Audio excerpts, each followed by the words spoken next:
¿Qué tal amigos? Buenas noches. Gracias por acompañarnos en esta la segunda emisión de Radio Adicciones. Ofrezco una gran disculpa por el programa anterior que no pudo ser transmitido, pero esta vez ya tenemos solucionados los problemas que nos presentó por ahí el servidor. Mi nombre es Arturo Jiménez, soy director de una clínica de adicciones en la ciudad de Querétaro, Quinta Canae. Nos pueden encontrar en nuestra página web www.clinicaamanecer.com.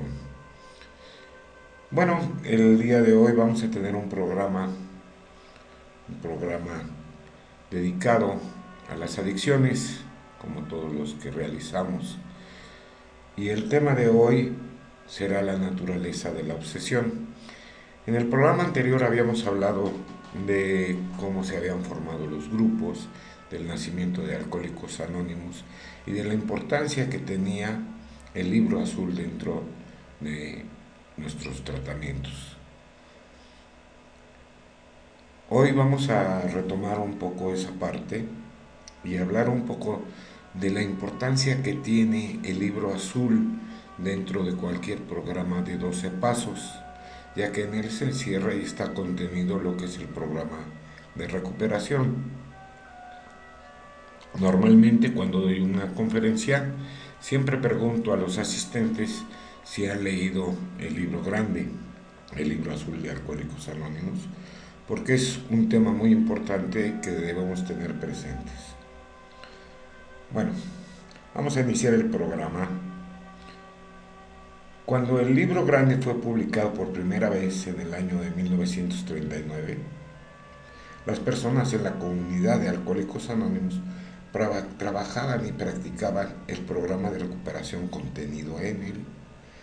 Lo que el libro decía y lo que los miembros hacían era exactamente la misma cosa. El libro grande ha cambiado muy poco y sus secciones más importantes se han mantenido exactamente igual.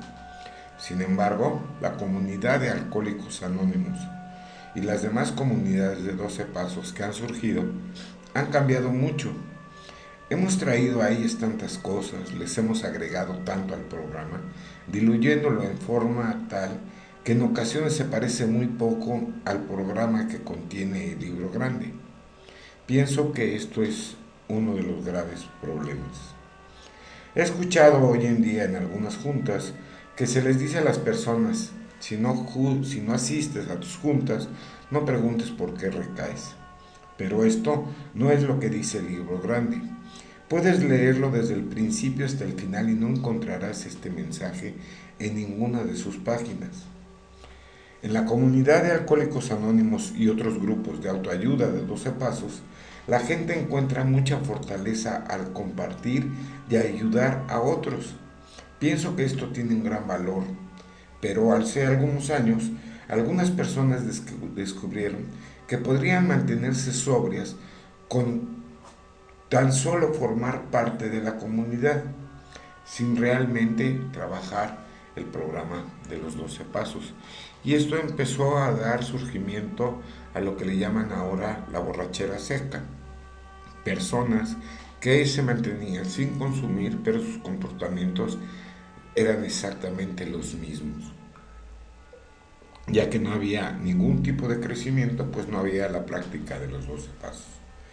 En la comunidad de Alcohólicos Anónimos y otros grupos hacían esto, permanecían sobrios compartiendo únicamente en sus juntas.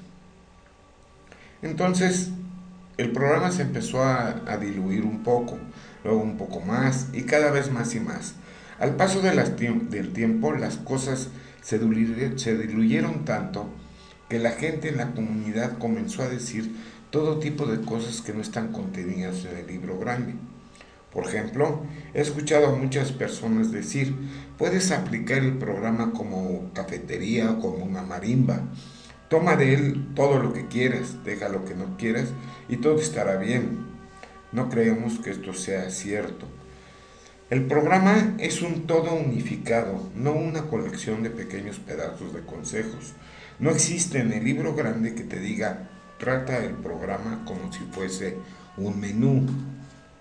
Algunas de las cosas que se dicen de las juntas no son parte del programa de la recuperación y no son dañinas, pero algunas sí pueden ocasionar graves daños, incluso pueden ser mortales. He escuchado cosas como decir que si asistes a juntas durante bastante tiempo, te empaparás de todas las cosas importantes y todo será de maravilla. Estoy totalmente en desacuerdo con esto.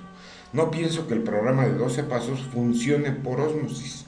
Tienes que aplicarlo en tu propia vida y esto conlleva un esfuerzo y una práctica del programa.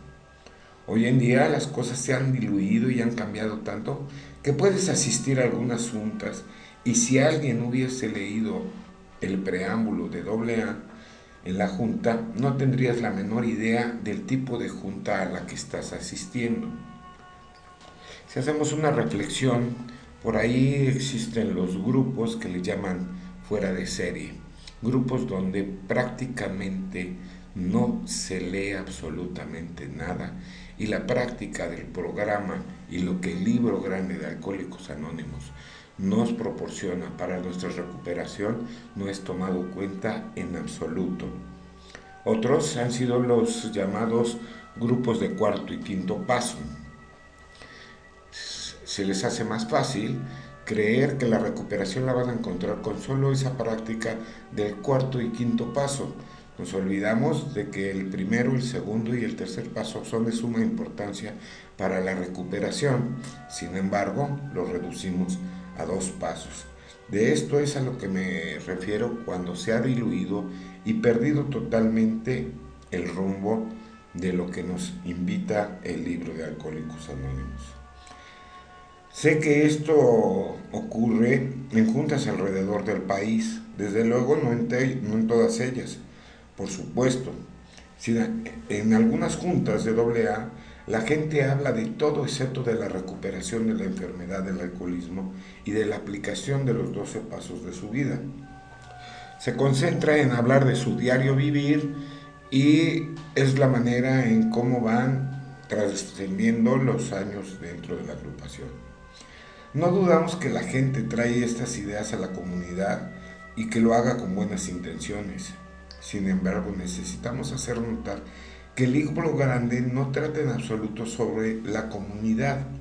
Se refiere al programa de recuperación, tal y como fue usado por los primeros 100 personas en AA. La comunidad surgió del programa, no el programa de la comunidad.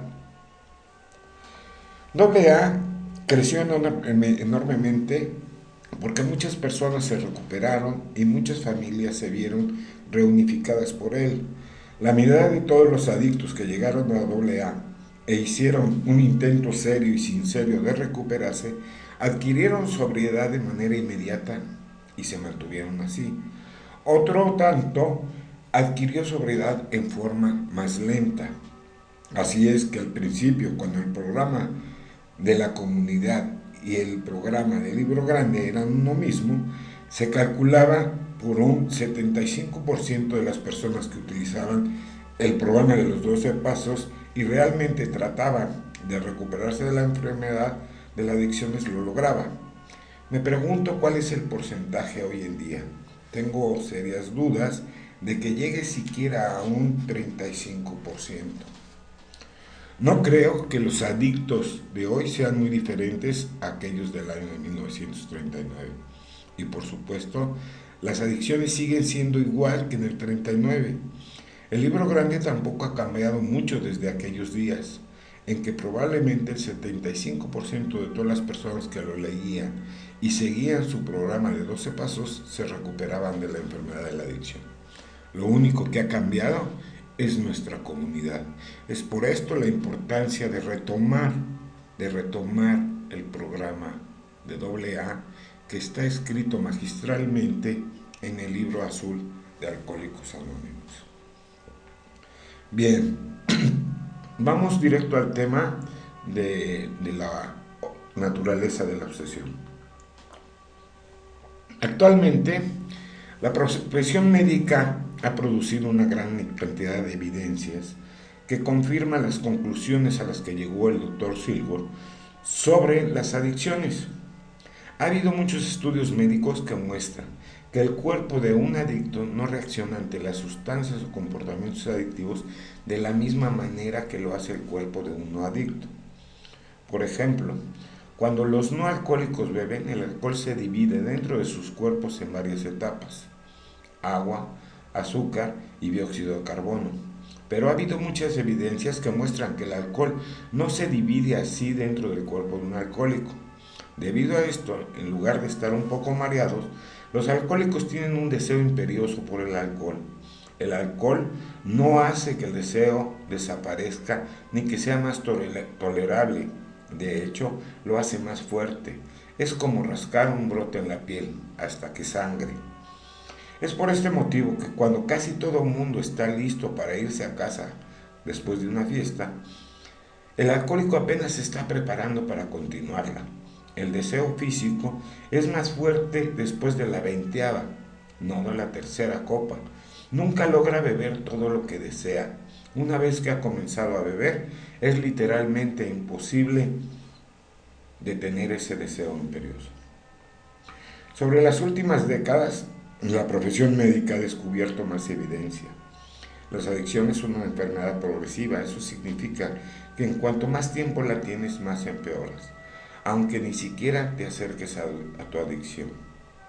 En lo personal, yo no he bebido una copa desde hace más de 20 años, pero si mañana bebiera una copa, no me encontraría en la misma situación miserable de hace 20 años. Mi situación sería mucho peor, el deseo imperioso sería más fuerte y mi manera de beber sería peor de lo que era en aquel entonces.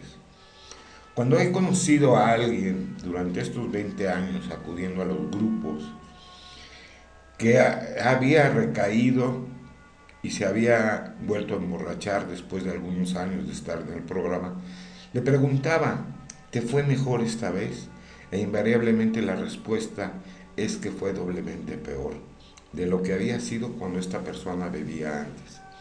El deseo es peor, la manera de beber es peor y los problemas, desde luego, son peores. Recuerdo mucho el caso de un compañero que era muy querido y muy apreciado en la comunidad de Alcohólicos Anónimos, ya que tenía un historial bastante fuerte, había tocado fondo seguramente en varias ocasiones y era invitado frecuentemente a compartir en los grupos. Este compañero tenía un historial de verdad dramático, incluso tenía principios de cirrosis en el páncreas y era de verdad muy apreciado por la agrupación. Después de 10 años de permanecer sobrio, empezó a recuperarse en lo que es la cuestión económica y su vida empezó a cambiar. De pronto, en alguna ocasión tomando un café, por ahí empezó a comentar que él iba a demostrar que él podía beber como la gente normal, que él, después de tanto tiempo, ya había superado la enfermedad y que no iba a tener ningún problema con la bebida. Y bien, empezó a beber y empezó a beber de forma muy moderada. Durante algún tiempo bebía unas cuantas copas y no pasaba nada. Por ahí tuvo que hacer un viaje de negocios y se encontraba en el aeropuerto cuando fue cancelado su vuelo. Decidió entrar a un bar de esos que están en el aeropuerto y comenzó a beber tranquilamente. Se despertó en él la alergia y entonces no pudo parar de beber y fue a parar a un hospital. En este hospital, el médico que lo atendió habló seriamente con él, diciéndole su problemática que tenía con la cirrosis hepática, que su páncreas estaba totalmente dañado y que no podía beber porque si no iba a perder la vida. Desde luego que como alcohólico, él no creyó en las palabras que le dijo el médico. Buscó con toda su fuerza de voluntad de tratar de beber controladamente. y así lo hizo nuevamente durante algún tiempo. Por ahí le llegó un fuerte negocio donde él se puso muy contento y ese día empezó a beber. Empezó a beber y se despertó en él esa alergia o esa compulsión que se da en el cerebro y terminó muy grave. Fue trasladado a un anexo porque él quería lograr su sobriedad. Compañeros nuestros lo fueron a dejar en un anexo que se encontraba en una provincia de aquí de Querétaro. Y antes de que los compañeros lograran llegar a su casa, el compañero del anexo les llamó para decir que el compañero había perdido la vida. La cirrosis hepática lo había matado. No es lo grave lo que lo haya matado, sino cómo después de haber permanecido 10 años dentro de los grupos, donde de veras era un activista, donde prestaba servicio, donde hacía muchas cosas dentro de los grupos de Alcohólicos Anónimos, cómo surge en él la idea de que él iba a poder lograr controlar los tragos.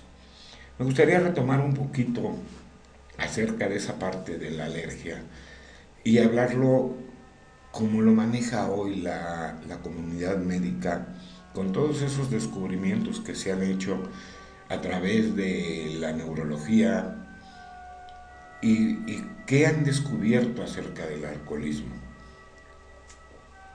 Esto es básicamente lo que ha descubierto la ciencia médica y dice de esta manera: los cambios bioquímicos que suceden en el cerebro del adicto son los responsables de la compulsión observada en episodios de uso descontrolado, así como muchas de las perturbaciones cognitivas propias de la adicción.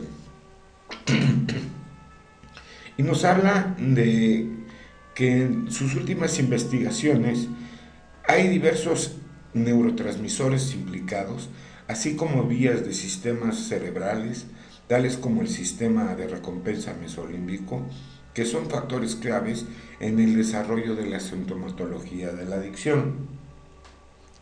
Bien, entendamos qué son los neurotransmisores. Los neurotransmisores son sustancias químicas naturales que existen dentro de nuestro cerebro y que son responsables de las actividades cerebrales, entre otras la motivación, las emociones y los instintos. Estas sustancias naturales son las que median en los estados de ánimo, provocando euforia o desgano. De acuerdo a una sucesión compleja de estímulos, condicionamientos y aprendizajes, cuyo objetivo es el de responder constructivamente a los estímulos del medio ambiente. Estas sustancias, estos neurotransmisores, cuando son afectados por las sustancias psicotrópicas externas o drogas, o como los estados de excitación proveniente de conductas de estimulación, se ven afectados de manera que el cerebro los produce en exceso o los deplanta exageradamente. Estos cambios, unidos a la predisposición genética a la adicción, produce una respuesta aberrante que es el desbalance bioquímico persistente. Aquí nos habla de una parte muy importante dentro de la enfermedad. Nos dice estos cambios unidos a la predisposición genética. Quiere decir que los alcohólicos o adictos venimos predispuestos genéticamente a la adicción. Y esta predisposición genética hace que nuestros neurotransmisores se vean afectados, despertando una compulsión. Por eso decía el doctor Silver que éramos alérgicos, porque reaccionábamos diferente a la gente normal. Nuestra alergia consiste en esa compulsión, a lo que el doctor Silver le llamaba el deseo imperioso.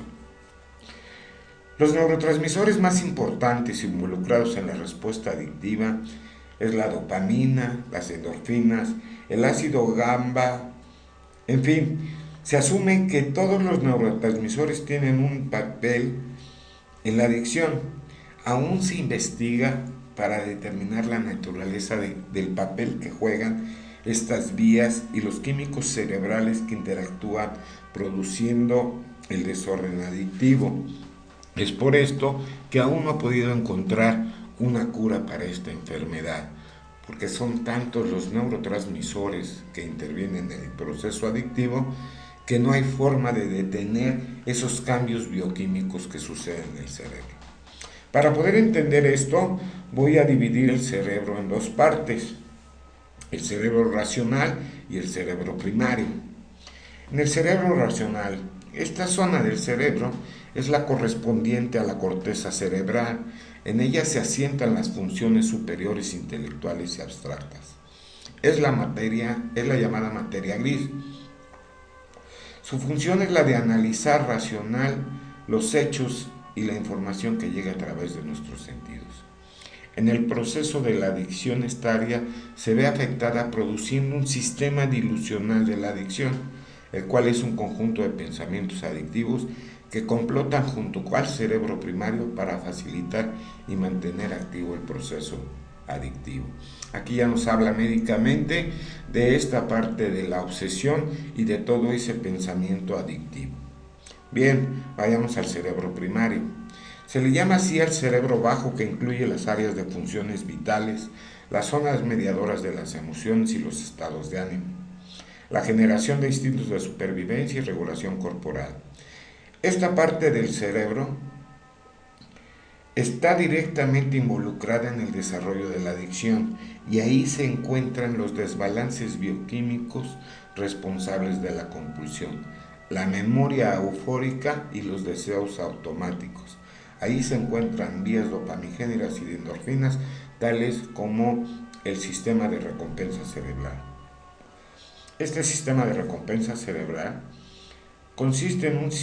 es un sistema encargado de mediar en las respuestas a condicionamientos sobre los estímulos, produciendo recompensas bioquímicas a las respuestas adecuadas para manejar constructivamente los estímulos.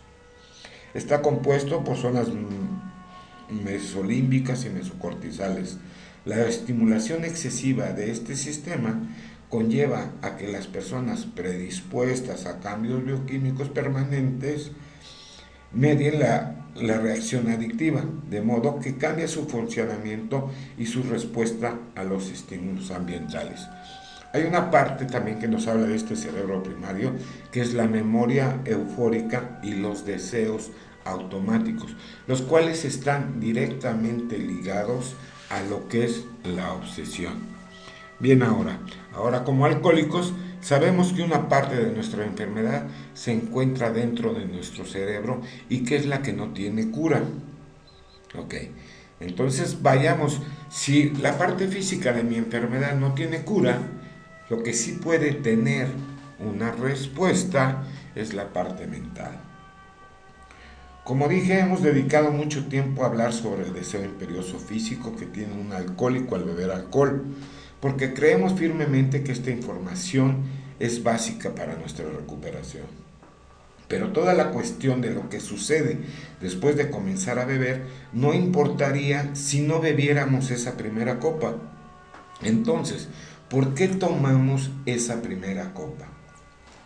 Recordemos que el deseo físico imperioso, la alergia o los cambios bioquímicos que suceden en nuestro cerebro comienzan después de que existe alcohol o el comportamiento adictivo dentro de nuestro sistema.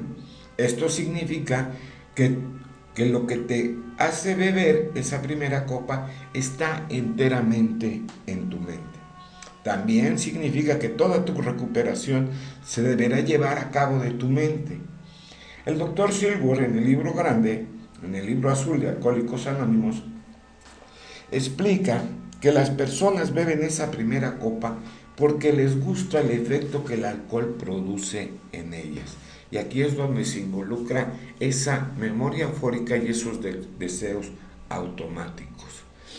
Cuando yo empecé a beber, fue tal la sensación de paz y bienestar que encontré al ingerir esas primeras copas, que esto quedó plenamente grabado en mi memoria eufórica. Nuestro cerebro es susceptible y busca protegernos a toda costa. En cuanto nos sentimos mal emocionalmente, nuestra memoria eufórica y ese deseo automático nos despiertan esa obsesión por beber esa primera copa. Ok, muchos alcohólicos se ofenden al leer esto por primera vez, que beben por el efecto. Y dicen, no, yo no bebo por el efecto, yo bebo por el sabor. A mí me encanta el sabor del agua de horchata y me encanta el sabor del agua de lima. Pero sin embargo, nunca fui capaz de tomarme 10 vasos de agua de horchata o 10 vasos de agua de lima. Lo que sucedía es que cuando bebía quedaba satisfecho el sabor, es decir, no necesitaba beber más de esto. Sin embargo, en cuanto empezaba yo a beber alcohol, esa reacción anormal de mi organismo me despertaba la compulsión y entonces no podía saciar la cantidad de alcohol que metía en mi cuerpo. El doctor Silver describe también en este libro grande cómo se sienten los alcohólicos a menudo y decía, los alcohólicos se sienten inquietos, irritables y descontentos al estar sobrios. Por lo tanto, sus mentes buscan una manera de sentirse más felices y contentos. ¿Recuerdan la sensación placentera que tuvieron la última vez que bebieron unas cuantas copas? Por lo menos al principio, antes de que surgiera ese terrible deseo imperioso o se generaran esos cambios bioquímicos. Finalmente, esos recuerdos se vuelven lo suficientemente poderosos y ellos se rinden y beben su primer par de copas. Esto dispara el intenso deseo físico o la compulsión y agarran una borrachera. Salen de esta borrachera sintiendo remordimientos y comienzan a cantar el himno nacional de todos los alcohólicos. Nunca lo volveré a hacer. Pero luego vuelven a caer dentro de este mismo círculo vicioso una y otra vez. El doctor Silworth dice que esto seguirá ocurriendo hasta que el alcohólico no experimente un cambio psíquico completo. Este cambio psíquico permite que el alcohólico rompa el ciclo. Y si habla un cambio psíquico completo, si vamos al diccionario y leemos psiquis, es mente. Entonces, mente, lo que el doctor Silver nos dice es que tenemos que tener un cambio mental, un cambio de pensamientos. Si eres un alcohólico o un adicto, en algún momento dentro de este ciclo se te meterá a la cabeza la idea de que beber una copa o realizar tu actividad adictiva te proporcionará alivio y te hará sentir mejor. Y cuando más consideres esta idea, todas las demás ideas serán empujadas de tu mente.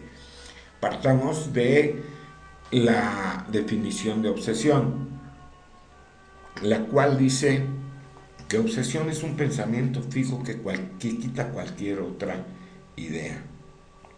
En ese momento no vas a poder recordar los problemas que tuviste cuando te emborrachaste hace 3 semanas, o de la última vez que apostaste, o de la actividad que desees o realices dentro de tu adicción.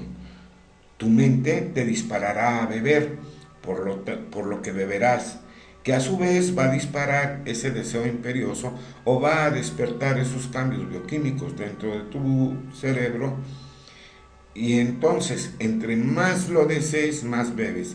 Y entre más bebes, más lo vas a desear. Ahora, demos un salto hasta la siguiente ocasión en que te encuentres inquieto, irritable o descontento. Recordarás lo que hiciste la vez anterior, o sea, beber una copa. Esto será disparado por tu memoria eufórica y por esos deseos automáticos. También recordarás que por lo menos al principio beber 1 o 2 copas te ayuda a sentirte mejor. No puedes dejar de pensar que beber es una forma de hacerte sentir mejor. Esto se llama la obsesión, la idea que envuelve o sobrepasa a todas las demás ideas. La obsesión de un alcohólico es la idea de beber una sola copa. como la idea de un jugador compulsivo es poder hacer una apuesta sin correr riesgos. El hecho está en que debes de pensar sobre beber antes de beber esa primera copa. Toda acción nace por un pensamiento, así es como funciona la obsesión. Revisemos el problema. Si tienes una obsesión por beber y no puedes dejar de beber debido a tu mente, pero no puedes beber en forma segura debido a los cambios bioquímicos que se dan en tu cuerpo, quiere decir que tu mente te hace comenzar a beber y tu cuerpo no te deja parar. Así es que tu mente está destruyendo tu cuerpo lentamente y a la vez tu cuerpo está destruyendo también tu mente. Si no puedes beber debido a tu cuerpo, pero no puedes dejar de beber debido a tu mente, entonces eres impotente ante el alcohol. Poder ver esto y darte cuenta de que esta es la verdad es el primer paso en tu recuperación. Significa que entiendes el problema. Por eso el primer paso de Alcohólicos Anónimos es el único que se tiene que dar en forma perfecta. No hay medias tintas. Es como una mujer embarazada, ¿está embarazada o no lo está? No puede estar medio embarazada. Tiene que ser rotundo y de peso. Los alcohólicos que se recuperan son aquellos que ven este problema claramente. Si no entiendes el problema, sigues siendo víctima de él. Una vez que lo hayas entendido, podrás recuperarte de tu enfermedad de adicción. No te curarás de tu adicción, eso es imposible, pero te recuperarás de tu condición desesperada de mente y cuerpo. ¿A qué se refiere? A que no te vas a curar de tu enfermedad. Que estos cambios bioquímicos dentro de tu cerebro, no porque dejes de beber, quiere decir que ya los quitaste. Es como el alérgico al camarón, no porque no coma camarón, quiere decir que después va a poder comer camarón. No lo va a poder hacer porque su cuerpo va a desdoblar las enzimas del camarón de una manera normal que le va a producir su alergia. El problema no consiste en una voluntad débil o falta de carácter moral, ni en la capacidad de resistirse a la tentación del pecado. El problema es una enfermedad de dos caras, una alergia física dada a esos cambios bioquímicos que suceden en el cerebro, que aseguran que sin recuperación seguirás bebiendo. Tu vida seguirá siendo ingobernable hasta que logres entender este problema claramente. Todas las obsesiones son similares.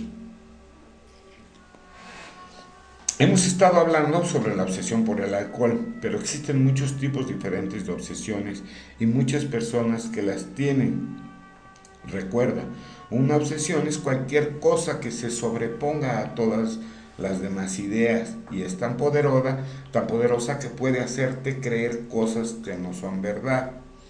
Algunas personas están obsesionadas por el comer ciertos alimentos. Cuando algunas personas tienen una obsesión, digamos, por el chocolate, van a comer un pedazo de chocolate.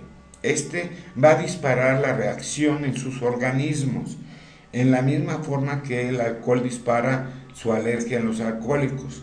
Una vez que los comedores compulsivos comiencen a comer su chocolate, no podrán parar y comerán compulsivamente. Así como los alcohólicos agarrarán una borrachera de comida. Luego saldrán de su compulsión sintiéndose con remordimientos, con una firme resolución de no volverlo a hacer. Al igual que los alcohólicos, no es sorprendente que al poco tiempo comiencen a sentirse inquietos, irritables y descontentos. Comienzan a sentirse mejor al empezar a recordar esa sensación placentera inicial que obtienen al comer chocolate o cualquiera de sus alimentos preferidos. El próximo paso es que sus mentes los han convencido de que pueden comerlo sin peligro. Por lo tanto, comerán algunos chocolates y esto a su vez disparará el deseo imperioso físico.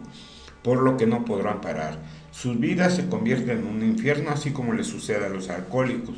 Su obsesión empezará a destruir sus vidas, así como la vida de todas las personas que los rodean. Todo esto sucede no solo porque tienen una reacción física al comer chocolate, sino porque tienen una obsesión mental de comerlo. Existe otra comunidad que se llama comedores compulsivos, que utiliza el programa de los 12 pasos para ayudar a la gente a sobreponerse de su obsesión por los alimentos. Asimismo, existe una comunidad de personas que están obsesionadas con los juegos de azar, los llamados jugadores anónimos o jugadores compulsivos anónimos. Utilizan el programa de los 12 pasos para ayudar a sobreponerse de este problema. No es un problema físico, sino es una obsesión por el juego de azar. He conocido a algunos jugadores obsesivos y su vida son exactamente igual como la vida de unos alcohólicos que aún están bebiendo. Juegan compulsivamente y pierden todo su dinero. Luego sienten remordimientos y juran no volver a apostar, pero tarde o temprano comienzan a sentirse inquietos, irritables o descontentos. Surge su obsesión y sus mentes les convencen de que pueden hacer una apuesta de tan solo unos cuantos pesos. Por supuesto, al poco tiempo no pueden parar y se ven envueltos dentro del ciclo una y otra vez. Su obsesión comienza a destruir sus vidas y la vida de quienes los rodean. Existe otro grupo de personas que están obsesionadas por lograr que otras personas dejen de beber. Y esto no es un chiste, es una obsesión real y muy seria. Es exactamente como la obsesión que tienen los alcohólicos, los jugadores compulsivos y los comedores compulsivos. Estas personas harán cualquier cosa para que otros dejen de beber. Los meterán a centros, los amenazarán con el divorcio, les quitarán las llaves de sus automóviles, los echarán de sus casas para que las personas dejen de beber. Pondrán sus ropas en el patio y luego dejarán que regrese a medianoche. Harán lo que sea para evitar que otra persona beba o deje de hacer su conducta adictiva. ¿Y sabes qué? Durante ese proceso destruyen sus propias vidas, así como las que los rodean. Su obsesión hace que su vida se convierta en un infierno. Finalmente, juran dejar de tratar de buscar que otras personas paren. Durante algún tiempo dejan de corretear a estas personas, pero tarde o temprano se sienten inquietos, irritables y descontentos. Sus mentes comienzan a buscar la forma de sentirse cómodos de nuevo y surge su obsesión de nuevo. Son exactamente como los adictos. Esto implica encontrar una forma de vivir sin beber o apostar o comer compulsivamente o lo que sea. Es el verdadero problema, no solo de los alcohólicos, sino de la mayoría de la parte de la raza humana en la actualidad. La necesidad de un cambio psíquico, como lo decía el doctor Silver, es de vital importancia para la recuperación. Si pudiéramos encontrar una manera de sentirnos cómodos en lugar de inquietos, irritables o descontentos, sin beber, entonces no sería necesario beber. El doctor Silver dice que podemos encontrar una manera de sentirnos cómodos por medio de un cambio psíquico, un cambio en nuestra actitud y nuestra mente y en nuestra manera de vida. Vamos a ver lo que es la parte de la adicción en su parte mental, en la obsesión y en todo ese sistema de pensamientos adictivos, como lo ve la medicina. Y dice, este sistema psicopatológico forma el núcleo de la enfermedad de la adicción en su parte psicológica. Se compone de una serie de creencias, mecanismos de defensa, negación, autoengaño y otras distorsiones del pensamiento que en conjunto son conocidas como el pensamiento adictivo. Aquí nos habla de que ya tenemos todo un conjunto de pensamientos, creencias y mecanismos de defensa que nos hacen tener ese pensamiento adictivo y esa obsesión por beber. Veamos qué es lo que sucede. La negación y el autoengaño. La función de esta es separar de la conciencia del adicto las consecuencias negativas que la adicción tiene en su vida. De esta manera se protege el sistema adictivo estableciendo un equilibrio enfermo en el cual el adicto se mantiene atrapado y además es la razón por la cual el adicto insiste en volver a usar después de una crisis. Y se compone de una serie de pensamientos de negación y de autoengaño, como es, para empezar, la negación, que es una negación simple de situaciones negativas producto de su adicción. Es decir, normalmente tú le preguntas a cualquier adicto y lo primero que te dice, no, yo no soy adicto. Es esa negación. La minimización, el restarle importancia o significado a los eventos y las consecuencias relacionadas con su adicción. Es decir, minimizar las consecuencias para no poder hacer conciencia de ellas. Racionalización, asignarle una razón lógica a algo que no lo tiene o que es por naturaleza irracional. Y por ahí me encontraba yo algunas veces pensando que lo que había sucedido es que había bebido enojado y que cuando yo bebía enojado no tenía control de mi forma de beber y me ponía muy mal. Estaba asignándole una razón lógica, una razón a algo que no era lógico. Yo no podía parar de beber porque tenía esos cambios bioquímicos, no porque bebiera enojado. Justificación. Justificar el uso en virtud de que ocurrió algo en el pasado o por la forma en que lo tratan o cualquier otra condición existente en la vida del adicto. Proyección. Ver en los demás los problemas que el adicto está pasando en su propia realidad, de modo que puede culpar a otros de sus problemas. Y en mi caso, todos tenían la culpa por mi forma de beber. Futurización, salirse de la realidad presente y vivir en el futuro como una manera de no ponerse en contacto con la realidad presente. Todos estos conceptos son parte de esa negación y ese autoengaño. Pero ahora bien, hay otra cosa todavía aún más fuerte y que son las distorsiones del pensamiento. Estas son propias de la adicción y son generadas por las creencias adictivas. La función de estas distorsiones es producir sufrimiento de modo que se justifique el uso de sustancias o conductas adictivas para aliviar ese dolor de manera enferma. Estas, sumadas a la negación y al autoengaño, tienden a facilitar el proceso adictivo y despegan al adicto de la realidad de su enfermedad. También son una serie de pensamientos. Catastrofización, es decir, asignarle una categoría de catástrofe al más leve inconveniente de la vida personal. Es una manera de autosabotearse con el fin de justificar finalmente el uso. El adicto desarrolla una visión catastrófica que lo coloca en una actitud de víctima frente al mundo. La mortificación, la preocupación constante ante cualquier problema hace de la vida cotidiana una constante ansiedad y sufrimiento que se usa como justificativo para continuar el uso. Otro, la rigidez, es esa dificultad para abrir la mente y considerar otros puntos de vista. El adicto se aferra a sus propias percepciones con fuerza tal que puede hacer de la comunicación muy difícil, sobre todo en el área del uso y comportamiento adictivo. Otra, el control. El miedo es la emoción fundamental. Recordemos que el miedo es el ego. Es la emoción fundamental en la personalidad del adicto. Y para manejar ese miedo que muchas veces es desproporcionado, el adicto desarrolla relaciones basadas en el control interpersonal.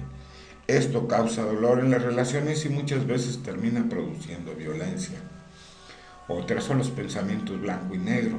La incapacidad para ver los grises es muchas veces un fuerte componente de la mentalidad del adicto, dificultando la comprensión mutua y animándose a hacer juicios severos. También tenemos la impaciencia y la intolerancia. El adicto desarrolla una intolerancia marcada por situaciones que involucran incomodidad y es más bien o actúa por impulsividad, siguiendo la regla quiero lo que quiero, cuando lo quiero y como lo quiero. Y por último, la soberbia y la grandiosidad. La personalidad del adicto regresiona en cierta manera a la adolescencia, aflorando muchas veces conflictos no resueltos con la autoridad y conductas de reto permanente.